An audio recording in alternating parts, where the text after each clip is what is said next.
Durant ces derniers jours, tu as découvert le roi Henri IV et nous avons vu comment le roi avait ramené la paix dans le royaume de France alors déchiré par les guerres de religion. Depuis 1562, les guerres de religion ravagent le royaume de France. Elles opposent les catholiques aux protestants qui veulent réformer l'Église et son organisation. Ces guerres sont marquées par des violences et des massacres meurtriers de part et d'autre. Comme ici, tu peux voir le massacre de la Saint-Barthélemy, sur ordre du roi Charles IX, qui était le roi juste avant Henri IV. Les catholiques massacrent les protestants à Paris dans la nuit du 23 au 24 août 1572. Les tueries se multiplient dans toute la France. Environ 30 000 protestants en sont les victimes. En 1589, Henri IV devient roi de France.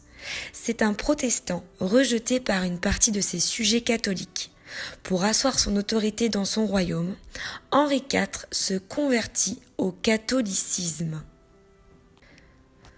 Comme tu peux le voir sur cette peinture, il s'agit de l'abjuration d'Henri IV, c'est-à-dire le moment où il a renoncé à sa religion pour se convertir au catholicisme. En 1598, par l'édit de Nantes, c'est-à-dire un acte pris par le roi qui a une valeur de loi sur un point particulier, ici la religion, Henri IV met fin aux guerres de religion et établit la tolérance. C'est-à-dire qu'on admet enfin les manières de vivre et de penser des autres. Ainsi, le royaume de France reste catholique, mais les protestants gagnent le droit de pratiquer leur religion et d'être en sécurité dans certaines villes.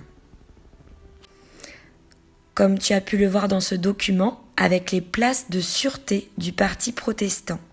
Il s'agissait de lieux de refuge pour que les protestants puissent pratiquer librement leur religion et être en sécurité.